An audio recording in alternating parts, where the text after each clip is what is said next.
La paz de Dios reina entre todos. San Alfonso María de Ligorio. El amor aguanta sin límites. Tercera y última parte. De los remedios contra las tentaciones. También es importante en tiempo de tentaciones hacer a menudo la señal de la cruz en el pecho y en la frente, y además descubrir la tentación al director espiritual. Tentación descubierta, decía San Felipe Neri, tentación medio vencida. Bueno es advertir aquí, por ser doctrina admitida entre los teólogos, aún entre los rigoristas, que las personas que por mucho tiempo han vivido vida ejemplar y son temerosas de Dios, siempre de que andan en dudas de si habrán consentido o no consentido en alguna culpa grave, deben estar seguras de no haber perdido la amistad de Dios, pues es moralmente imposible que la voluntad afianzado mucho tiempo en el bien obrar, en un momento se cambie y consienta en un pecado mortal sin conocerlo claramente. La razón de ello es que siendo el pecado mortal tan horrible monstruo, no puede penetrar en el alma que por tanto tiempo lo ha aborrecido, sin que a las claras se dé a conocer. Esta doctrina la tenemos plenamente probada en nuestra teología moral. Santa Teresa solía decir, nadie se perderá sin entenderlo. De aquí se sigue que para algunas almas de conciencia delicada y bien fundadas en la virtud, pero tímidas y molestas de tentaciones, especialmente si son contra la fe o la castidad, será quizás conveniente que el director les prohíba hablar de ellas, ni aun darle cuenta de tales cosas, porque para descubrirse al confesor tendrán que hacer memoria de cómo entraron aquellos malos pensamientos, y después si hubo delección, complacencia o consentimiento. Y de este modo, mientras más reflexionan en ello, más se agravan aquellas malignas fantasías y más turbación causan. Cuando el confesor está moralmente cierto de que el alma no consintió en tales sugestiones, más vale que le mande por obediencia no hablar de ellas.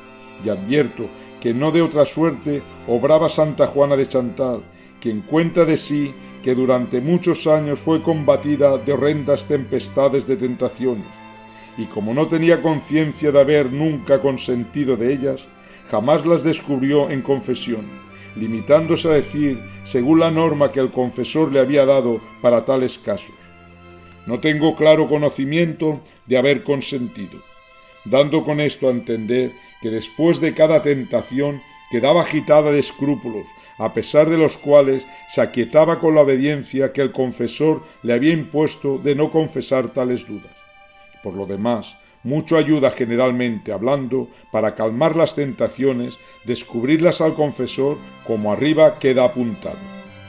Mas vuelvo a decir que entre todos los remedios para vencer las tentaciones, el más eficaz, el más necesario, el remedio de los remedios es acudir a Dios en la oración y no cesar de rogarle mientras dura la tentación.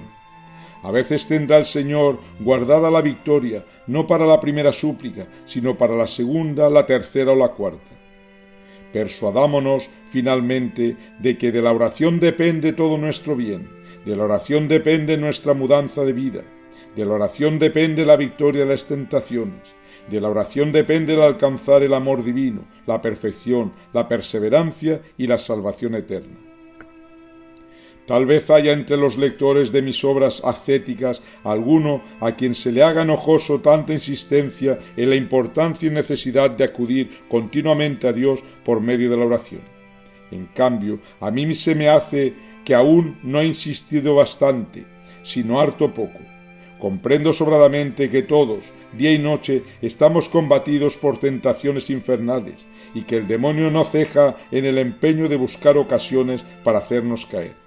Sé que sin la ayuda divina no tendremos fuerzas para resistir los asaltos de los demonios y que por esto el apóstol nos exhorta a revestirnos de la armadura de Dios. Revestíos de la armadura de Dios para que podáis resistir las tentaciones del diablo, porque nuestra lucha no es contra gente de carne y hueso, sino contra los principados y potestades, contra los dominadores de este mundo tenebroso, contra los espíritus del mal que moran en los espacios celestes. ¿Y cuáles son estas armas? Helas aquí: orando sin cesar, bajo la guía del Espíritu, con toda clase de oraciones y súplicas. Estas armas son la oración continua y fervorosa a Dios, para que nos socorra y no seamos vencidos. Sé, además, que todas las escrituras, tanto del Antiguo como del Nuevo Testamento, no hacen más que exhortarnos a orar. Invócame en el día de la angustia y yo te libraré. Llámame y te responderé. Es menester siempre orar y no desfallecer. Pedid y se os dará. Velad y orad. Orad sin cesar. Por todo lo cual no creo haber hablado demasiado de la oración, sino harto poco. Desearía yo que todos los predicadores nada recomendaran tanto a sus auditorios como la oración, que los confesores nada exhortaran con mayor calor que la oración, que los escritores ascéticos de nada escribiesen tanto como de la oración. Mas por desgracia no es así, y atribuyo a castigo de nuestros pecados el que predicadores, escritores y confesores hablen tan poco de la oración. Cierto que ayudan mucho a la vida espiritual los sermones, las meditaciones, las comuniones, las mortificaciones. Pero si al venir las tentaciones no nos encomendamos a Dios, caeremos a pesar de todas las predicaciones, de todas las meditaciones y de todos los buenos propósitos formulados. Por tanto, si queremos salvarnos, pidámoslo siempre y encomendémonos a nuestro Redentor, especialmente en el momento de la tentación, y no nos contentemos con pedirle la santa perseverancia, sino pidámosle la gracia de pedírsela siempre.